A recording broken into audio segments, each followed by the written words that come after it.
Ya, seperti yang dijanjikan, segmen ini kita akan bincangkan tentang undi 18, undi anda, golongan belia yang begitu penting, yang memainkan peranan juga dalam pilihan raya negeri baru-baru ini. Dan tahniah diucapkan sebenarnya kepada golongan 18 tahun dan ke atas, buat pertama kali dalam sejarah negara anda akan keluar mengundi. Saya pun tak sempat ketika berusia 18 tahun untuk keluar mengundi. Tapi apapun, kita ingin tanyakan kepada tamu kita di studio pagi ini. Terima kasih juga, selamat datang Cik Muhammad Fazrin Ismadi Fauzi yang merupakan Presiden untuk Gabungan Persatuan Pelajar Melayu Semenanjung. Kalau boleh para penonton kita selesa cepat-cepat depan kamera sebab panjang akan kita sambungkan, akan kita sembangkan bersama Encik Fazrin pagi ini. Lembaran baru sebenarnya, dan pasti sebenarnya ada dua spektrum. Satu, pengundi muda yang tidak sabar-sabar untuk memberikan pandangan ataupun memberikan pilihan mereka, dan satu lagi gabungan yang pelajar yang golongan muda yang tidak begitu yakin dengan sistem politik negara. Di mana trendnya dilihat sekarang bagi pandangan GPMS? Baik, yang pertamanya kita kena tengok dari sudut jangka masa yang diberikan. Contoh, saya ambil pengalaman kita dululah umur 18 tahun. Masa 18 tahun tu kita tak terfikir pun bahawa hari ini golongan muda akan undi. Betul? Kita 18 dengan kita 18. Ya, betul. Saya baru terfikir ni adakah batch yang sama? So kita berbeza kan. 18 tahun sebelum, saya 2007 umur 18 tahun. Allah. Oh, wow, okey. Itu terlalu jauh.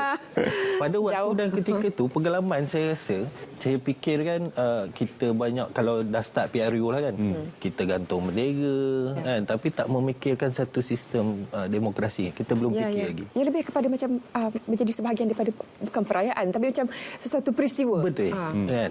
Seronok nak pasang bendera, ada pergi makan dan sebagainya. Dengan ceramah dan sebagainya. Tapi hari ini anak muda dah mula berbeza, trend dia dah berubah. Dah berubah. So dia orang dah mula memikirkan, right now aku kena pula vote.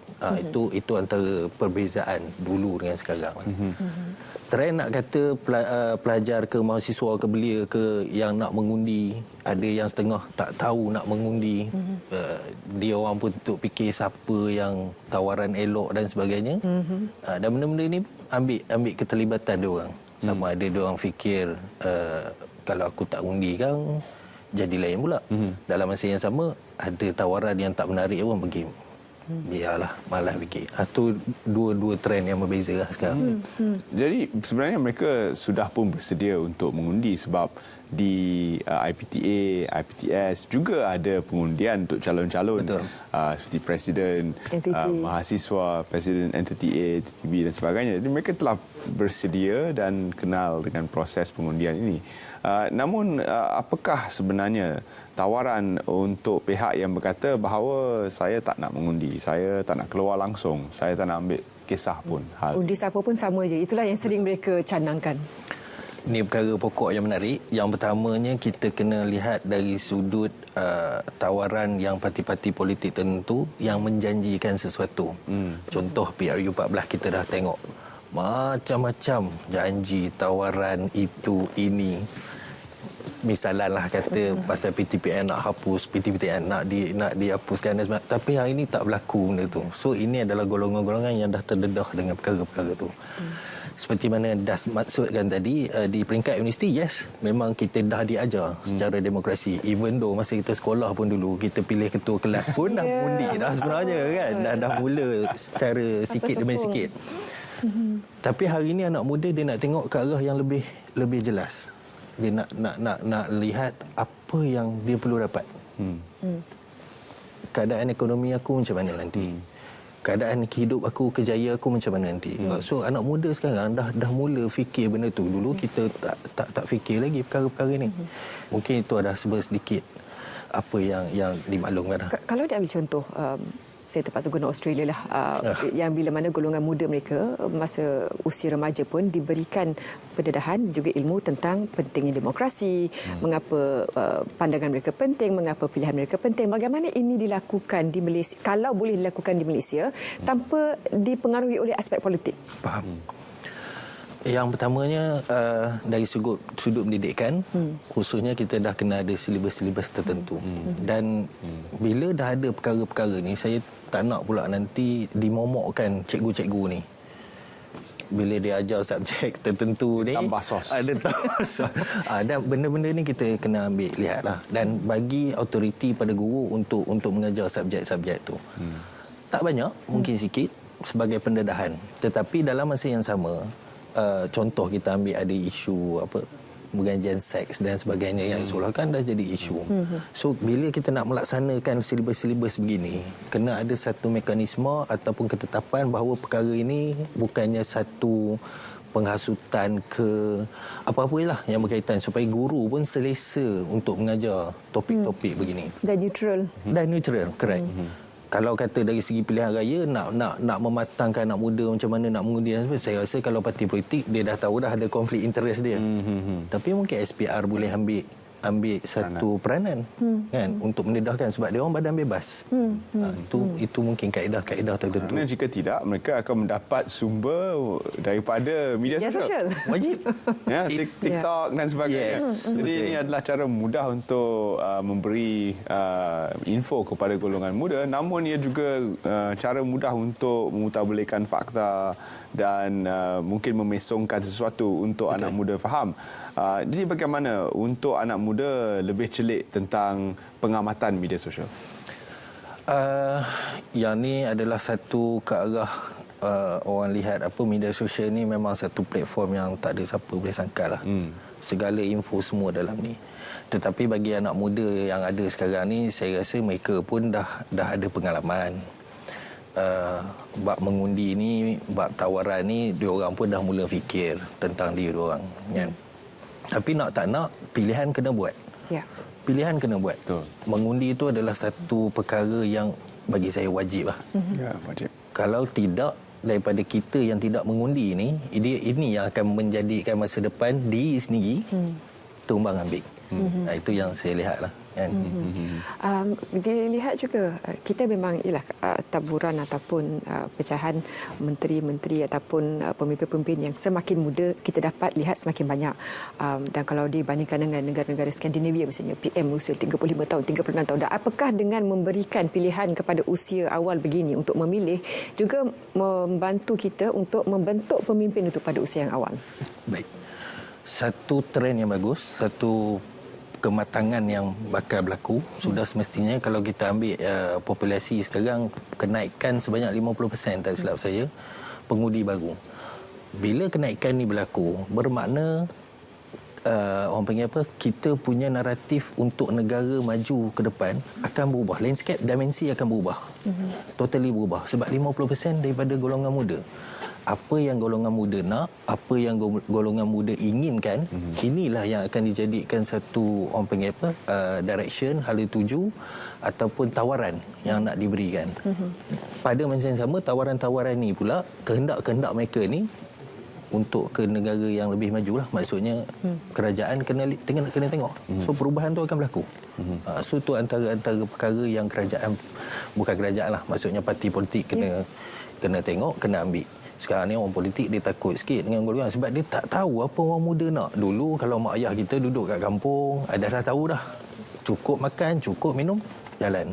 Tapi anak muda sekarang dia dah mula berfikir. Ya, dia berfikir tentang peluang pekerjaan. Betul. Berfikir tentang apakah mungkin tawaran-tawaran untuk dia.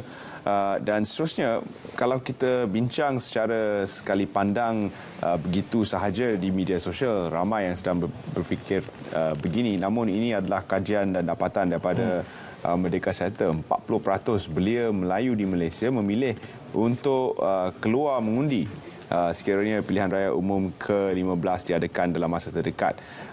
Dan ini adalah satu mungkin angka yang kecil, 40% sahaja yang akan keluar. Yang selebihnya bagaimana? Jadi apakah yang akan meyakinkan mereka untuk keluar? Ini baru belia Melayu, bagaimana pula dengan belia Cina, belia India dan lain-lain? Yes. Sebab tu saya katakan tadi, titik pokok pangkalnya adalah tawaran yang diberikan, apa yang anak muda dapat. Apa jaminan yang bila dia keluar mengundi, apa yang dia dapat. Itu yang pertama. Yang keduanya, dari segi manifesto ke apa benda yang nak ditawarkan tu, mestilah menarik minat kepada golongan. Mereka ni tunggu masa je nak mengundi. Tetapi hari ni, diorang tengah fikir. Tawaran ni tak ada pun. Bajet baru-baru ni pun diorang tengok pun, okey. Kan? Contoh. Dan benda-benda ni yang nak menarik minat dia orang ni untuk mengundi ni, ada yang rasa yang tak rasa dekat di hati. Tu yang pertama. Yang keduanya dari segi mak ayah. Dulu kalau kita di kampung ke di masa kita zaman dululah, mak ayah undi AB, naratif dia akan berlaku lebih kurang lah. Kan?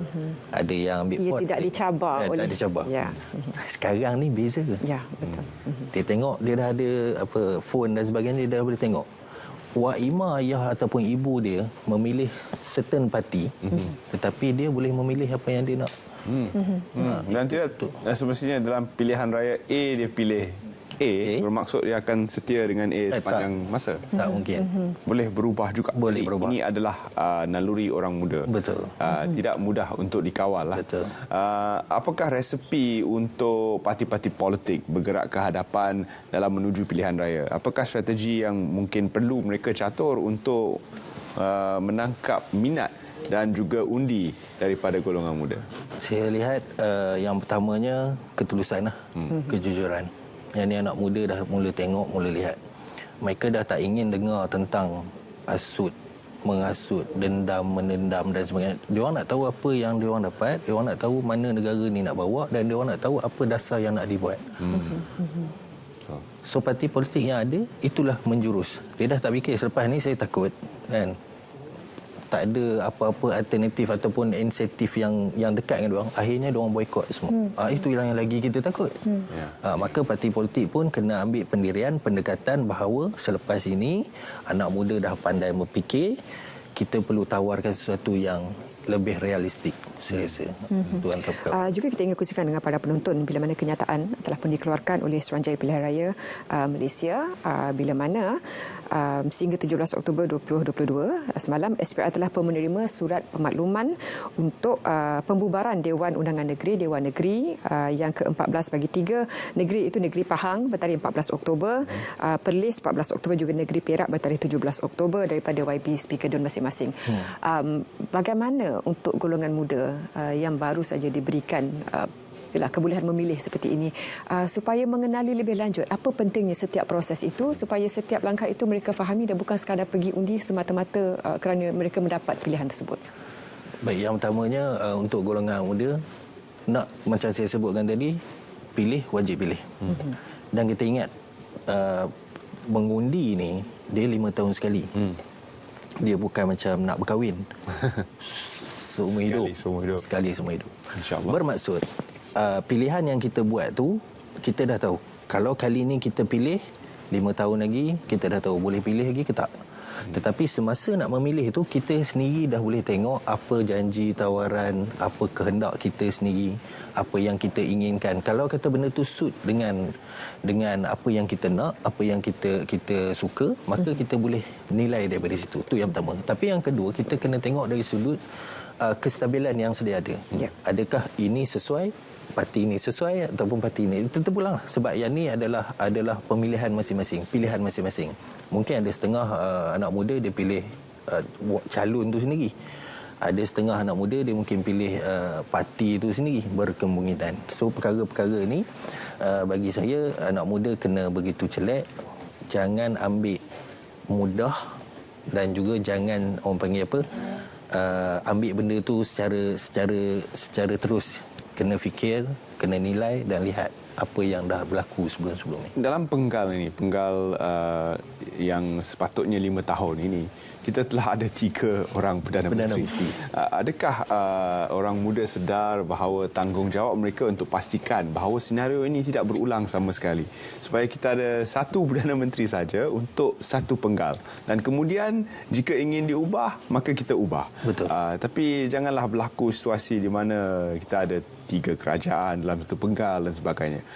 Adakah golongan muda sedar tentang hakikat bahawa kestabilan 1 penggal itu adalah penting? Yep. Saya rasa mereka ni salah satu punca kenapa jadi 3 dan sebagainya. Ini yang menjadi asbab anak muda malah nak milih, malah nak mikir dan sebagainya.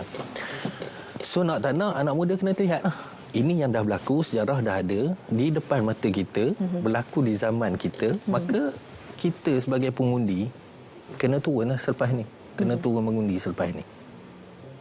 Kalau tidak, bukan setakat 3, saya rasa setiap tahun kita akan berubah. Lepas ni Perdana Menteri, kalau kata kita tak ambil pendekatan yang berbeza ni.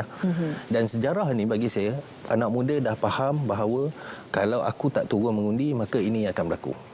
Yang keduanya, kita pun nak bagi anak muda pun nak jelaskan kepada mana-mana calon parti sebagainya.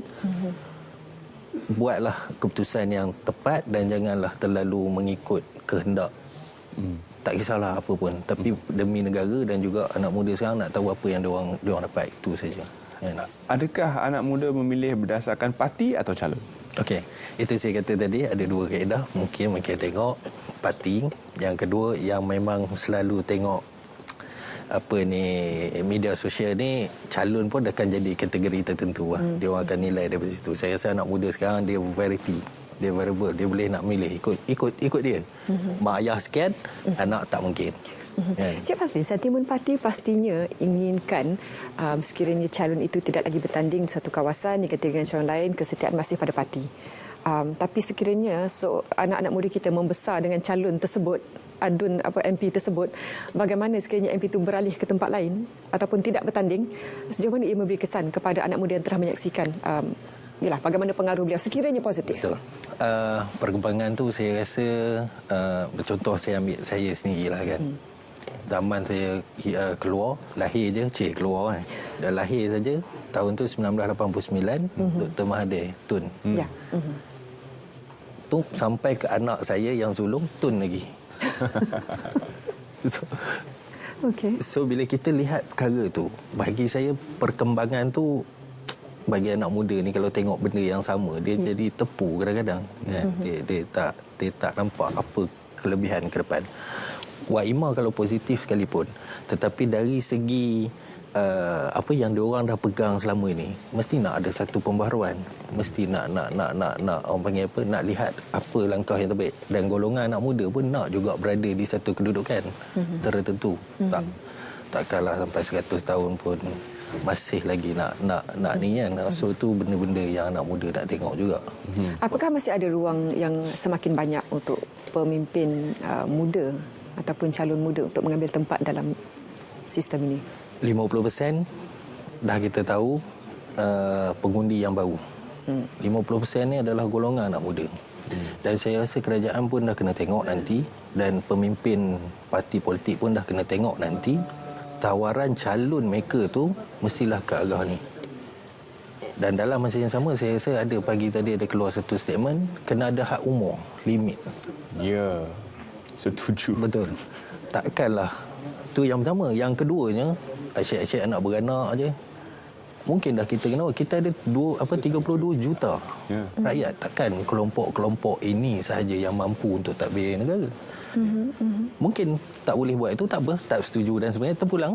Tetapi kalau kata kita buat kuota 50% golongan muda pengundi dia, so tawaran calon 50%, 30% golongan retua, contoh je lah. Mungkin 30% je calon yang ditawarkan. Dan benda ni adalah satu perkara yang mungkin trend ni akan berlaku ke depan. Sebab sekarang anak muda 18 dah diberi undi. Ke depan saya tak pasti apa akan berlaku. Cuma nak tak nak kita kena hati-hati. Jangan terlalu nak mendesak buat itu nak buat ini sampai kita tak sempat nak kontrol, tak sempat nak nak kawal. Dan akhirnya kita sendiri pula yang mula balik ke asal. Kita tak nak benda tu lah. Pada pendapat Encik Fazrin, melihat kepada calon-calon muda yang berjaya diundi oleh terutama sekali golongan belia, 58% daripada pengundi di Malaysia adalah berada dalam kategori belia. Apakah tahap kejayaan calon-calon muda ini yang berada di bawah umur 30 tahun? Okey, kejayaan contoh saya ambil PRU 14 ada calon anak muda, tetapi kita kena ingat daripada dulu lagi sebenarnya kita dah ada dah calon bawah 30 dan sebagainya. Dan kejayaan tu dah banyak dilihat. Cuma dari segi persepsi seseorang ataupun sesetengah pihak melihat calon muda ni masih lagi tak sampai tahap dia, tak cukup orang pergi kan, tak cukup dia punya tahap, tak cukup makan garam, tak cukup makan garam. Tetapi nak tak nak proses tu kena berlaku. Pelaksanaan perjalanan tu kena berlaku.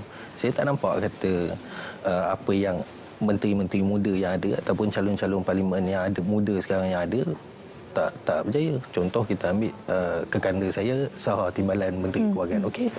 Good. Dia ada line dia ada jalan dia. Datuk Seri Rizal Merican daripada muda masuk dan akhirnya itu develop yang sedia ada.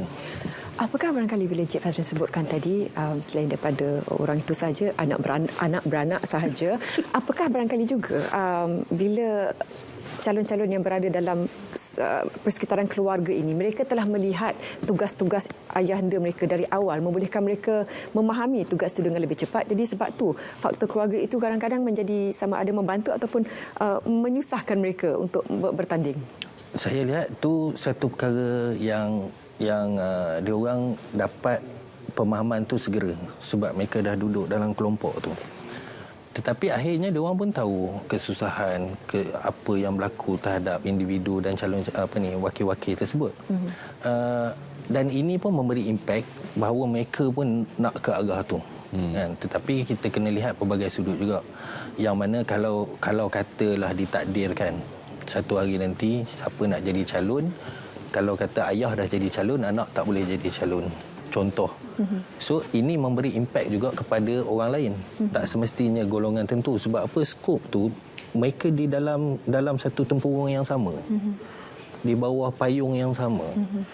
So pengembangan tu saya tak pastilah kan. Saya tak pasti. Okey, Jap, for the sake of argument Encik Fazrin, sementara kita berbincang ni kan, negara-negara jiran juga ada yang ayah jadi PM, anak jadi PM, tapi mereka berjaya membawa negara ke tahap yang membanggakan. Jadi berapa besar sebenarnya faktor keluarga ini, pertalian keluarga ini memberi kesan? Beza kita dengan luar, saya rasa pandangan saya, beza kita dengan luar. Mereka tak ada politik-politik yang terlalu banyak macam kita sekarang.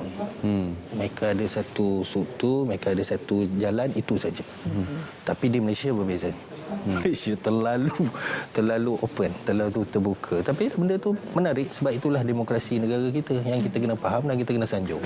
Itu antara yang saya nampak. Itu nepotism. Kita lihat integriti pula. Bagaimana pula penerimaan golongan muda terhadap calon-calon yang ada isu-isu integriti di kedua-dua pihak, di kesemua parti politik utama. Ada calon-calon yang mempunyai kes-kes mahkamah yang sedang berjalan. Jadi adakah perkara ini akan memberi kesan terhadap golongan muda?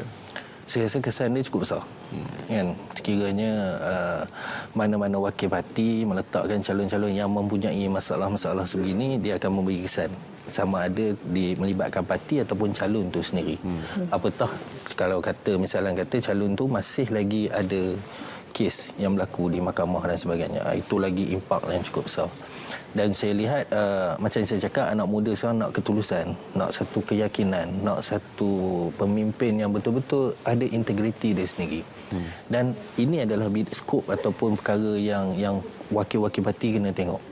Impak dia cukup besar sebab anak muda ni dia dah dimomokkan pelbagai dan sebagainya, maka itu akan beri pengaruh yang cukup besar lah. Sebab anak muda ni bagi saya untuk PRU 15 ni, misalnya kata anak muda jadi penentu kemenangan sesuatu parti dan juga individu calon tu.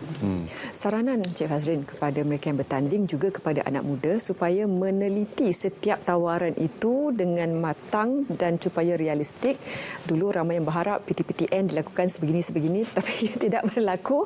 Jadi bagaimana tanggungjawab mereka yang bertanding dan tanggungjawab mereka yang mendengar tawaran-tawaran ini supaya tidak membuat kesilapan pada dua-dua pihak? Betul.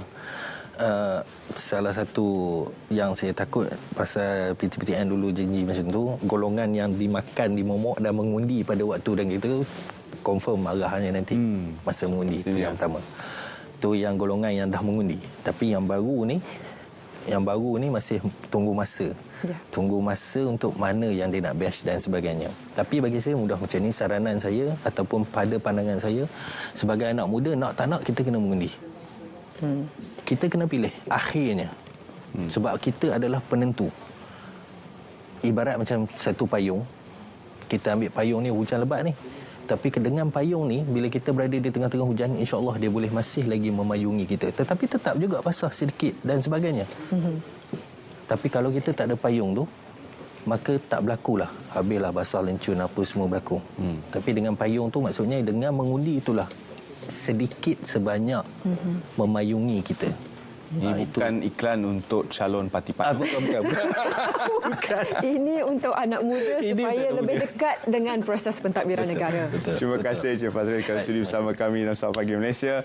Dan dengan itu kita harap bahawa perbincangan ini membantu sedikit sebanyak meningkatkan taraf ketelikan demokrasi di kalangan anak muda yang sedang menonton siaran ini pagi ini. Dan saya pasti kita akan menjemput semula Cik Fazrin ke studio. Kita sambung lagi perbincangan tentang topik yang sangat menarik ini. Kita akan berehat seketika selepas ini. Dan kami bawakan sebentar lagi golongan pelajar yang telah pun berjaya mencatatkan nama dalam satu pencapaian membanggakan berkaitan dengan security cyber safe, dan bagaimana mekanisme pertandingan yang telah mereka ceburi.